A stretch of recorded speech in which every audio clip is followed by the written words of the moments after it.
Selamat datang bersama saya Chandra Cabibut, masih membahas seputar Monster Legends Indonesia. Hari ini saya akan mereview Monster Presentus ya. Ini dapatnya dari mana, Bang? Dapatnya dari event Christmas.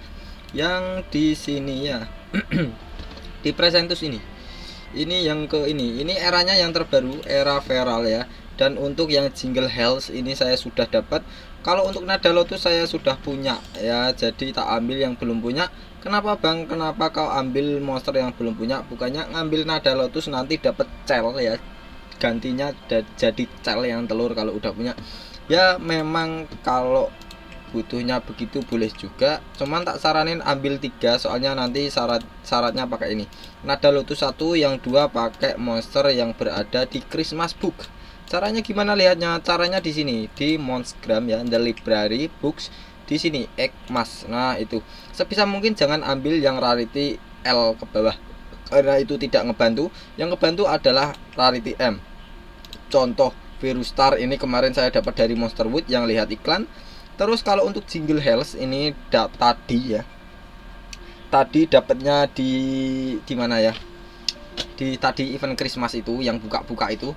Nada Lotus sebelumnya sudah punya, ini saya dapatnya kalau nggak keliru dari Legend Pass kemarin yang gratisan ya, saya nggak pernah top up. Nah jadi sudah punya 3 Jingle Heads, Nada Lotus, Presentus. Kalau untuk Virus Star nggak tak pakai mungkin kayaknya ya, kayaknya karena eranya ini sudah lama. Cosmic itu 2020 kalau nggak keliru ya, 2020, sekarang 2024, udah 4 tahun ya, lumayan. Ini era Abyssal ya, era setelahnya Abyssal yang ini Multiverse, Nada Lotus sama Presentus era terbaru yaitu era Feral. Jadi 3 monster ini yang nanti tak pakai di Dengwons ya, seasonal. Jingle Health, Nada Lotus, Presentus nanti tak pakai nyelesain Dengwons ya. Untuk sekarang saya review dulu Presentusnya, monster Presentus. Nah ini kalau nyelesain dapat apa, Bang? Dapat monster. Nah ini ada 23 node ataupun 23 level. Nanti dapatnya seperti ini ya. Dapatnya dari seasonal ini dapat chest ataupun harta karun peti ya. Itu dapat berapa? 4, 5, 6, 7, 8, 9, 10, 11, 12, 13, 14, 15, 16, 17, 18, 19, sekitar 20 pokoknya ya. 20 apa sekitar 19 lah ya, itu ya.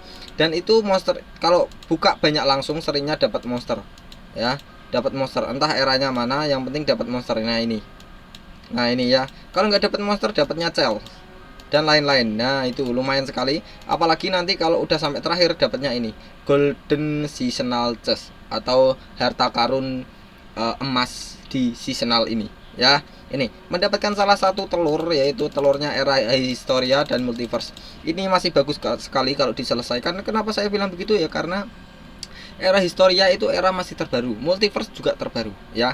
Jadi sebelum era Feral, eranya Feral itu sekarang berjalan, sebelumnya adalah era Historia, sebelumnya era Historia adalah era Multiverse. Jadi 3 era ini yang masih tak saranin buat kalian, apalagi pemain baru ya. Kalau belum punya Monster Ancestor itu, ini bisa dipakai push trophy. Kenapa kau saranin pakai era ini, Bang? Karena speednya masih tinggi. Jadi nanti waktu di awal game startnya itu tidak kalah ya. Kunci kemenangan adalah ambil giliran terlebih dahulu. Itu salah satu kunci kemenangan ya. Kita langsung saja rank up si Presentus ya. Kalau untuk nyelesain Dengwon bukan sekarang ya, besok mungkin tak buatin. Soalnya mungkin harus rank up dulu mungkin. Ya mungkin. Kalau level 100 dibuat kayaknya belum bisa. Kalau buat level 110 tiga-tiganya atau 115 tiga-tiganya itu mungkin bisa ya. Lumayan sekali. Nah, Presentus eranya era Feral. Nah, dia memiliki elemen 2 biji, yaitu elemen magic atau bisa dibilang pesulapan ya, dan natur pepohonan. Evolving trait yang pertama, dia memiliki resurrection block. Dia ngeblokir semua monster yang bisa hidup kembali. Contoh monster yang pakai relik ya. Relik yang bisa hidup kembali apa, Bang? Ada. Kalian cari reliknya ya, gambarnya seperti parfum. Itu untuk obsidian. Terus untuk yang diamond juga sama seperti parfum ya bentuknya ya. Terus ada lambangnya sayap. Nah itu bisa hidup kembali. Atau pakai monster yang bisa menghidupkan kembali seperti Dunfati. Terus Ancestor yang kemarin baru keluar namanya Anwir Idikwir itu, Pinecrapper ya, itu juga bisa menghidupkan kembali. Dan juga Anwir itu awakening skillnya pakai ngehidupin kembali monsternya. Jadi kalau pakai ini masih worth it saja kalian pakai support di era sekarang ya. Kalian pakai support di era sekarang, ngandalin trade-nya pun itu kalau ketemu Anwir dia udah nggak bisa apa-apa ya, karena punya antisipasi sama resurrection block. Minusnya apa? Blind ya, karena si Anwir punya skill blind ya. Nah, resurrection block dia ngeblokir semua monster yang bisa hidup kembali. Untuk level 110 dia mempunyai possession. Possession itu apa bang? Itu dia tidak bisa dipusingin. Contoh, ini lambangnya seperti mata berputar ya, dia itu pusing. Kebal dari possession. Kalau dikasih corruption masuk nggak bang? Masuk, tetap saja masuk. Kenapa? Ya karena corruption itu di atasnya possession ya. Memang beda nama doang, terus beda identik. Kalau possession identik dengan monster yang bentuknya seperti monster ataupun manusia ataupun hewan. Kalau corruption itu identik dengan robot ya. Jadi itu seperti diprogram terus dia jadi pusing. Nah, kalau belum tahu manfaatnya ataupun efeknya possession atau corruption itu maksudnya apa sih bang? Saya pemain baru kembali, gak paham ya. Possession dan corruption itu fungsinya sama, yaitu biar monster musuh pusing. Kalau pusing nanti saling mukul antar temannya sendiri. Contoh possession, nanti dia akan saling mukul antar temannya sendiri ya. Itu udah di waktu itu kalian bisa mukulin monster musuh leluasa. Itu bisa membalikkan keadaan. Apalagi skillnya mega possession, mega corruption. Nah, itu 2 giliran pukul-pukulannya ya. Jadi semua monster musuh akan saling mukul antar temannya sendiri. Di waktu saat itu ya, kalian pukul musuh sesakit-sakitnya ya, pakai monster attacker kalian biar monster musuhnya cepat-cepat ke alam baka ya. Nah, seperti itu sih. Ini bisa membalikkan keadaan kalau jadi skillnya ini dia kebal. Kalau untuk R1 ataupun level 110 dia kebal seperti itu. Kebal, nggak bisa dipusingin ya. R3 ataupun level 130 dia mempunyai antisipasi. Kalau yang belum tahu antisipasi itu monster yang mendapatkan ekstra giliran. Contohnya apa bang? Contohnya Anwir juga boleh. Skill 2 Anwir, kalian bisa lihat ini. Ya, dia menghilangkan semua efek positif yang dimiliki oleh semua musuh. Setelah itu mendapatkan 1 giliran lagi. Nah ini, give 1 extra turn. Nah kayak gitu. Jadi kalau Anwir memakai skill 2 dia bisa langsung ambil giliran lagi. Jadi ambil gilirannya itu 2 kali. Kan repot. Ya, repotnya kenapa ya? Kalau ambil giliran terus kan waktu kita ambil giliran kapan kan kayak itu. Nah dia ngeblokir semua kayak gitu. Ini tepatnya bukan ngeblokir ya, dia itu merebut semua monster musuh yang memiliki skill mendapatkan giliran ekstra giliran 1 kali lagi. Nah itu, jadi semisal musuh yang menggunakan skill yang mempunyai seperti itu ya, nah dia kan akan dapat giliran lagi. Nah itu direbut sama Presentus. Jadi Presentus langsung ngambil gilirannya, padahal belum waktunya giliran Presentus ya. Itu direbut gilirannya, setelah itu baru dikembaliin ke musuh. Itu antisipasi. Beda sama shock ya. Shock memang betul untuk ekstra giliran lagi. Hanya saja kalau shock itu ngeblokir, bukan ngerebut. Nah intinya seperti itu. Shock ngeblokir, tidak dibolehin. Kalau antisipasi ngerebut ya. Itu. Nah untuk skill, era dan apa namanya ini elemen sudah ya. Kita langsung ke skill-skillnya ya. Dia itu spesialis apa? Spesialisnya support ya. Support bertipe controller yang mengandalkan freeze, mega freeze, dan juga bisa memberikan torture, poison, curse, antisipasi, dan stamina. Itu ya, antisipasi dari trait ataupun dari skill. Kalau trade-nya belum kebuka level 130 ya, ini masih worth it ya, masih bagus karena ya memang kalian tahu sendiri eranya itu masih terbaru ya. Nah cuman ini minusnya ya, ini kalian bisa lihat untuk kontrolnya hanya untuk untuk semua musuh. Ternyata kirain untuk 1 musuh saja. Sebentar tak lihatin. Poison. Oh ya, berarti yang paling betul seperti ini ya. Skill 1 Antarctic Scratch, Proven Song skill 2, Constricting Garland skill ketiga, Pangea Punch ini skill keempat. Kalau mau kalian samakan silahkan. Ini yang menurut saya terbaik ya. Nah ini skill 1, 2, 3, 4 tak jelaskan ataupun tak kasih pengertian buat skill-skillnya ya. Ini untuk efek dan untuk kerusakannya nanti tak jelasin di denguan. Kalau untuk special skill sekarang, skill 1 sampai 4 nanti diuji coba di denguan sekalian. Special skill atau teman-teman bilangnya ultimate, Happy Christmas, bahagialah hari Christmas. Nah dia menghilangkan semua efek positif untuk semua musuh. Semisal musuhnya punya efek seperti evasion, invasion, sama saja. Jadi tidak bisa dipukul karena itu evasion kebal dari pukulan. Atau musuhnya punya space time, dia nggak bisa dipukul, hanya bisa diberikan efek minus ya. Itu kan repot kalau nggak bisa dipukul ya. Itu dihilangin. Entah monster musuh punya evasion, space time, regenerasi darah, regenerasi stamina, double stamina, terus double damage, triple damage, hater. Pokoknya yang efek-efek positif ya, itu semuanya dihilangin. Yang warna hijau atau warna hitam di bawah bar stamina musuh itu dihilangin semuanya dulu. Setelah dihilangkan, dia memberikan kerusakan, yaitu urutan kedua, moderate. Di atasnya kecil, di bawahnya sedang untuk kerusakannya ya. Untuk semua musuh kerusakannya bertipe elemen natur. Setelah itu memberikan efek roots dan total damage reduction.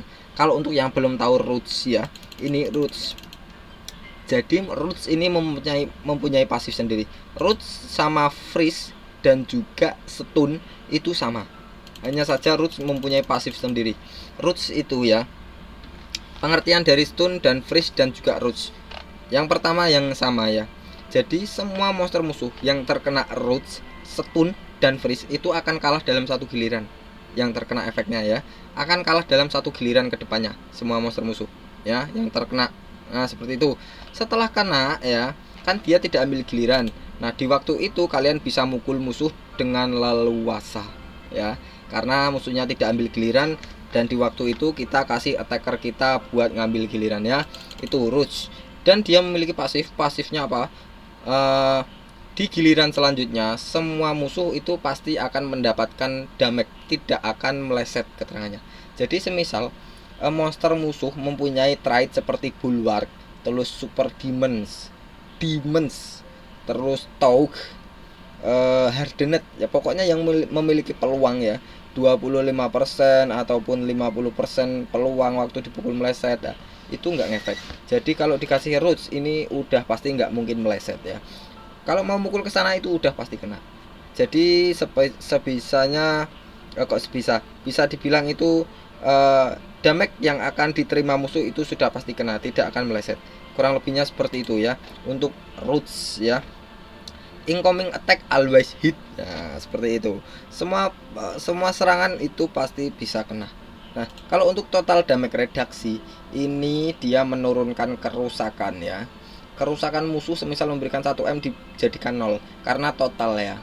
Berapapun kerusakannya ya yang diberikan ke semua rekan tim kita. Jadi musuh yang terkena efek total damage reduksi ya, itu sudah pasti tidak bisa memberikan kerusakan ke rekan tim kita.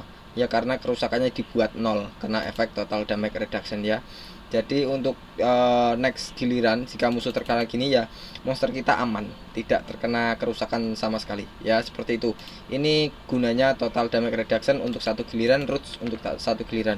Loh bang, itu roots sama total damage kan sama-sama bisa menguntungkan, kenapa dijadikan satu ya? Semisal musuhnya kebal dari kontrol, jadi dikasih roots nggak bisa. Kalau kebal dari kontrol dikasih total damage reduction masih bisa ya. Itu buat jaga-jaga mungkin ya, kalau traitnya kebal dari kontrol ya, seperti itu. Kalau dua-duanya masuk bang ya bagus ya, jadi monster musuh akan kalah dalam satu giliran dan total damage reduksinya nggak kepake ya, seperti itu. Ini sudah ya kalau untuk apa namanya ini,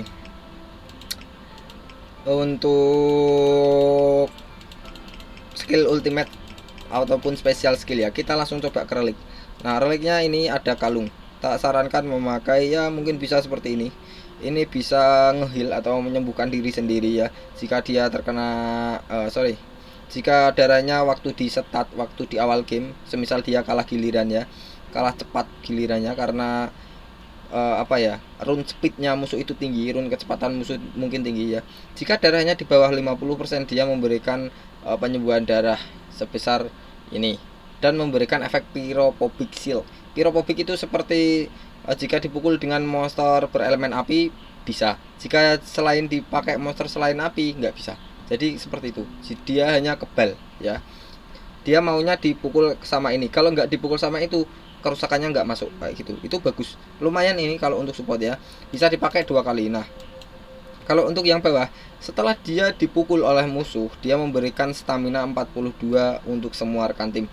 bisa dipakai 3 kali. Jadi ini untuk regenerasi stamina, memang dia untuk support ya.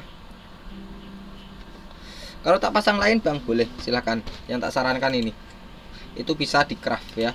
Nah kalau untuk apa ya namanya, kalau untuk relik yang gambarnya seperti tongkat itu tak saranin pakai Mugstaff ya. Setelah dia ini, jika waktu di awal giliran ataupun sudah di dalam game ya, jika salah satu stamina rekan tim kita di bawah 50%, maka memberikan atau mengisi kembali stamina sebesar 54. Untuk semua rekan tim itu bisa dipakai 3 kali. Kenapa bang kok kau kasih spesialis nambah stamina ya? Karena dia support. Kalau attacker kita habis nanti staminanya nggak bisa mukul bang ya, seperti itu.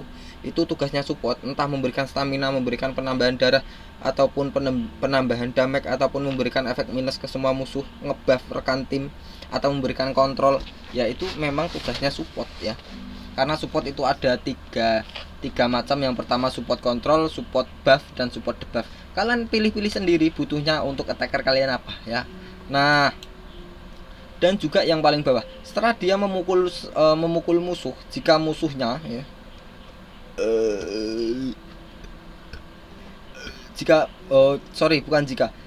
setelah dia memukul musuh, dia memberikan kerusakan tambahan yaitu 10.800 per elemen air. Setelah itu memberikan efek nightmare untuk semua musuh. Ini bisa dipakai 2 kali. Jadi nightmare itu tortur. Bagus gak bang? Bagus, bisa ngebantu attacker ya. Ini yang paling tak saranin ya. Ini hanya untuk level 1. Kalau untuk level 45 beda sendiri. Untuk kerusakan sama retard stamina-nya nanti beda. Ini yang tak sebutin nanti, ini yang tak sebutin level 1 untuk reliknya ya. Nah, kalau untuk rune bang, yang paling kau sarankan pakai monster ini apa? Monster ini adalah bisa memakai rune seperti ini. Nah, ini yang paling atas ya, yang paling atas. Kecepatan dan penambahan darah. Penambahan kecepatan dan penambahan darah. Kenapa kok tak saranin pakai ini? Presentus itu support, karena support darahnya pasti tipis ya, beda sama tanker ya. Karena dia support, tugasnya ngebantu. Jadi kalau ini dia menambahkan kecepatan, karena memang dia support itu butuh jalan di awal biar bisa ngekontrol musuh ya, memberikan efek freeze ya, biar musuhnya biar nggak dapat giliran. Itu efek dari kecepatan biar bisa dapat giliran yang pertama. Setelah itu dia mendapatkan penambahan darah ya. Jadi yang warna hijau 4 biji ini dia mendapatkan penambahan darah. Biar apa bang? Biar dia itu waktu dipukul musuh nggak langsung mokat ya, tidak langsung hilang dari lane ya, karena darahnya tipis. Itu yang tak saraninnya 3 biji semuanya seperti itu. Itu masih bagus kalau untuk Presentus ya, 3 biji pakai itu. Presentus kita coba aja di mana, di sini mungkin. Ini semua monster saya kurang lebihnya sudah saya sudah saya apa bilangnya, udah saya review. Nah, Presentus dia seperti nenek tua bentuknya ya. Saya recap dulu, nggak terlalu lama karena Presentus eranya baru. Kita coba lihat untuk speednya dia sampai berapa. Speednya masih 16.000 bang. Itu speed yang sudah bisa dibilang gila ya. Karena apa? Era viral yang sekarang berjalan ini ya, eranya si ini Presentus itu sekitar 15.000 sampai 16.000 ya, masih betul sekali. Apalagi hampir menyentuh 16.000. Ini masih tak sarankan kalau mau dipakai di mana ya, di push trophy masih boleh, masih bagus ya. Enggak, memang masih bagus ya, memang masih bagus karena eranya baru muncul. Ini skill 1 Antarctic Scratch, stamina 65, koldonya 3. Kok staminanya banyak banget, koldonya banyak banget juga ya, karena skillnya bagus bang ya. Ini jadi skill 1 ini memberikan kerusakan cuma 20% ataupun kecil ya. Nah ini kerusakannya itu low, urutan paling kecil, urutan yang pertama ya. Dia memberikan kerusakan paling kecil untuk semua musuh bertipe elemen magic ya, kecil sekali untuk kerusakannya. Setelah itu memberikan mega freeze untuk satu musuh saja. Setelah itu memberikan efek freeze ya, beda ya. Freeze sama mega freeze itu beda. Mega freeze 2 giliran, freeze untuk 1 giliran. Jadi untuk mega freeze nya yang untuk 2 giliran itu untuk satu musuh saja. Setelah itu untuk freeze untuk semua musuh. Jadi semua musuh akan kalah dalam 1 giliran, dan yang terkena mega freeze kalah dalam 2 giliran. Itu bagus gak bang? Bagus. Freeze itu seperti dibekukan ya, kayak menjadi es batu kayak gitu. Nah, Provensong, dia memberikan efek curse dan poison untuk semua musuh. Bagus sekali. Ini combo tortur untuk semua musuh soalnya ya. Untuk yang belum tahu curse ya, dia menghilangkan 10% total darah dan 10% total stamina untuk semua musuh. Jika di giliran selanjutnya akan menghilangkan 20% kehilangan. Jadi yang pertama cuma ngilangin 10% darah sama 10% stamina. Setelah itu di giliran selanjutnya bisa memberikan kerusakan double, yaitu dikalikan 20% ya. Itu manfaat dari curse ya. Bagus sekali. Curse sama poison bagus mana? Saya lebih suka curse. Nah, kalau poison dia memberikan kerusakan kecil bertipe elemen natur atau pepohonan ya, sekitar 10% untuk semua musuh dan menurunkan kepercayaan diri musuh sebesar 20% ya. 20% ya, seperti itu. Maksudnya 20% kepercayaan diri itu apa, Bang? Nah, kepercayaan diri itu jadi semisal musuh mukul kita ya, kita itu mendapatkan peluang 20% waktu dipukul musuh bisa meleset ya. Kalau miss jadi yang masuk itu kerusakannya nggak ada, 0 ya. Dan efek-efeknya juga 0 ya. Poison ini bagus dikombo dengan poison, sunburn, minor blind, terus dash. Itu dikombo bagusnya skill-skill seperti itu ya. Kombonya dengan monster yang memiliki trait, hardened, taug, bulwark, demon, super demons ya, itu kurang lebihnya. Skill ketiga, skill kedua tadi stamina 40, koldonya 2 ya. Skill ketiga constricting garland, stamina 55, koldonya 2. Staminanya banyak-banyak ya, karena memang ya bagus, efeknya itu bagus. Nah, kalau skill ketiga ini saja yang kurang bagus menurutku. Kenapa, Bang? Karena untuk satu musuh saja. Dia memberikan kerusakan kecil sekali untuk satu musuh, satu musuh saja bertipe elemen natur ya. Setelah itu memberikan efek roots dan poison. Roots dan poison apa? Sama seperti yang tak jelasin sebelumnya. Nah, kalau untuk Pangea Punch ini dia memberikan efek antisipasi seperti yang di trade-nya ya. Karena ini belum level 130 ya, jadi antisipasinya belum ada ya. Itu bisa diaktifkan pakai skill buat kalian yang levelnya masih di bawah 130. Memberikan efek antisipasi untuk diri sendiri dan memberikan stamina sebanyak 50% untuk semua rekan tim. Bagus. Dia bisa support memberikan buff, yaitu memberikan stamina. Ini untuk Presentus ya, memberikan stamina untuk rekan tim. Itu bagus. Itu termasuk kewajiban support bertipe buff ya. Nah, kalau untuk seperti Roots dan Poison, Roots ini termasuk support yang bertipe kontrol. Kalau Poison ya, ini skill kedua ini bertipe support bertipe debuff. Kalau support bertipe kontrol itu skill 1. Jadi ini multifungsi. Support kontrol, support debuff, dan support buff. Dia bisa tiga-tiganya. Itu bagus sekali ya. Nah, kalau untuk efeknya seperti ini animasinya. Buat kalian yang mau di-reviewkan monster ya, ataupun mau memberikan kritik dan saran, silahkan kalian ketik di komentar. Kalau mau join live ya, saya setiap hari itu live sehabis maghrib sampai jam 10 malam ya. Kurang lebihnya seperti ini saja. Saya pamit undur diri. Chandra Cabibut, Monster Legends Indonesia.